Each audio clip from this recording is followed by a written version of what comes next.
लवारी शरीफ़ सिंध जो हिकु अहिड़ो नंढड़ो शहरु जेको रूहानियत जी दुनिया में अॼु बि पंहिंजो असरु रखे थो। हीउ शहरु बदीन शहर खां 13 किलोमीटरनि जे फ़ासिले ते वाक़िअ आहे। हिन शहर जो बुनियादु ख्वाजा मोहम्मद ज़मा 1743 ईस्वी में रखियो, जेको नक्शबंदी सिलसिले ऐं रूहानियत जो मशहूरु आलम हो। लवारी शरीफ़ बाबति इहो मशहूरु आहे त हिते जाली हज कराइण जी बाक़ाइदा तयारी कई वई। इहा रवायत असां ख़ुदि पंहिंजनि वॾनि खां ॿुधी आहे ऐं शायदि असां वरी पंहिंजी औलाद खे ॿुधाईंदासीं। अचो त तारीख़ जे हिन तकरार ते नज़र विझूं ऐं ॾिसूं त असल हक़ीक़त छा आहे।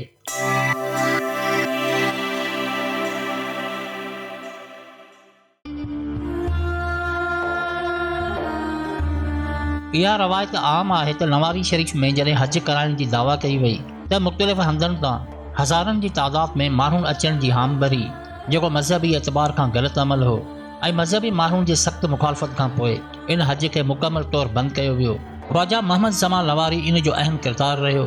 ख्वाजा मोहम्मद ज़मा, जंहिंखे सुल्तान अल औलिया बि चयो वञे थो, हीउ सिंध जे उन्हनि वॾनि सूफ़ियनि मां हो जिन शरीयत, तरीक़त ऐं फ़िक्र खे गॾु रखियो। क़ुरान, हदीस ऐं फ़िक़ह जो वॾो आलम हो। शाह वलीउल्लाह देहलवी जे फ़िक्री दौर सां हमअसर हो। हिन तसव्वुफ़ खे इख़्लाक़, नज़्म व नफ़्स ऐं समाजी ज़िम्मेवारी सां ॻंढियो। ग़ैर इस्लामी रस्मुनि, बेजा बिदअतुनि ऐं जाहिलाना अक़ीदनि जे मुख़ालिफ़त कई। हू वाज़ह तौरु चवंदो हो त तसव्वुफ़ बग़ैर शरीयत जे गुमराही आहे। ख्वाजा मोहम्मद ज़मा जे आमद खां अॻु लवारी हिकु आम ॻोठु हुयो। संदसि ख़ानक़ाह इल्मी मर्कज़ बणियो। हिते दर्स, ज़िक्र ऐं इस्लाह नफ़्स जूं महफ़िलूं थींदियूं हुयूं। सिंध, कच्छ, गुजरात ऐं राजस्थान खां शागिर्द ईंदा हुआ। अहिड़ी तरह लवारी शरीफ़ हिकु मुनज़्ज़म सूफ़ी दरसगाह, शरीयत सां जुड़ियल तसव्वुफ़ जो मर्कज़ ई समाजी इस्लाह जो इदारो बणिजी वियो। ख्वाजा मोहम्मद ज़मा जे वफ़ात खां पोइ संदसि मज़ार लवारी शरीफ़ में तामीर थी। मुरीदनि ऐं अक़ीदतमंदनि जो सिलसिलो जारी रहियो। बाद वारनि दौरनि में दरगाह सां केतिरियूं ई लोक करामतूं मंसूब थी वियूं। तारीख़ी लिहाज़ खां उन्हनि करामतुनि जा तहरीरी सबूत न आहिनि। असल अज़मत संदसि फ़िक्र, तालीम ऐं इस्लाह में आहे। सवाल इहो आहे त जेकॾहिं ख्वाजा मोहम्मद ज़मा लवारी एॾा वॾा आलम हुआ त पोइ पाण वटि हज कराइण जी दावा छो कई। जॾहिं असां लोक रवायतनि खां हटी तारीख़ ते नज़र विझूं था त हक़ीक़त इन जे मुख़्तलिफ़ नज़र अचे थी। शेख अब्दुल रहीम गरोड़ी जी किताब अबियत सिंधी, ज़ुल्फ़कार अली कलोहर जी किताब city of cents, Abdul Karim Talpur जी किताब मक़ौलत तसव्वुफ़, इन खां अलावा कंटेम्पोरेरी रिलीजियस स्टेटमेंट मां इहो ज़ाहिर थिए थो त लवारी शरीफ़ में जाली हज थींदो हो। इहा दावा मुकमल तौरु ग़लति आहे। हिन मां साबिती मिले थी त ॿाहिरियुनि दावाउनि जो को इल्मी, इस्लामी या तहक़ीक़ी बुनियादु नाहे। तारीख़ी तौर ते कॾहिं बि लवारी शरीफ़ में को मुतबादल हज अदा न थियो।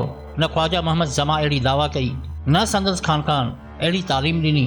तारीख़ ॿुधाए थी त 17वीं सदी ईस्वी में जॾहिं ख्वाजा मोहम्मद ज़मा लवारी शरीफ़ में नक्शबंदी ख़ानक़ाह हलाए रहियो हो, तॾहिं सिंध जे भरपासे इलाइक़नि में कुझु जाली पीरनि ऐं नाम निहाद बुज़ुर्गनि हीअ दावा शुरू कई त असां वटि अचणु ऐं असांजी ज़ियारत करणु या असांजे ज़िक्र में शामिलु थियणु हक़ीक़ी हज बराबरि आहे। हीअ ॻाल्हि उन दौर में तेज़ी सां फैलिजी रही हुई, छाकाणि त उन दौर में हज महांगो, ॾुखियो ऐं ख़तरे वारो सफ़र हो। आम माण्हू मज़हबी ॼाण में कमज़ोर हुआ। पीर परस्ती ऐं अंधी अक़ीदत वधी रही हुई। ख्वाजा मोहम्मद ज़मा हिन फितने जी सख़्त मुखालफ़त कई। संदसि मौक़िफ़ बिल्कुलु साफ़ हो त हज फ़र्ज़ु आहे। इन जो बदल किथे बि मुमकिन नाहे। कंहिं बुज़ुर्ग, वली या दरगाह जी ज़ियारत हज जो नेमल बदल नथो थी सघे। हीअ तकरार इन करे वधियो जो ख्वाजा मोहम्मद ज़मा केतिरनि जाली पीरनि जो मुआशी ज़रियो बंदि कयो। कुझु असराइता मज़हबी धुरा संदसि ख़िलाफ़ थिया। अवाम में ॿिन्ही मौक़िफ़नि ते बहस शुरू थियो। कुझु माण्हुनि ख्वाजा साहिब ते इल्ज़ाम हयो त हू ॿियनि बुज़ुर्गनि जी तौहीन करे थो ऐं तसव्वुफ़ खे सख़्तु बणाए थो, पर हक़ीक़त में हू तसव्वुफ़ खे शरीयत अंदरि रखणु चाहींदो हो। हू दीन खे कारोबार बणिजण खां बचाइणु चाहींदो हो। अलमियो इहो आहे त तारीख़ किताबनि में ख़ामोश आहे, पर लोक कहाणियूं अॼु बि शोर कनि थियूं। हिते तारीख़ सां नाइंसाफ़ी आहे, छो त लवारी शरीफ़ में हज कॾहिं बि विकामियो न हो। पर छा कजे, इल्ज़ाम सस्तो हूंदो आहे ऐं सच महांगो हूंदो आहे।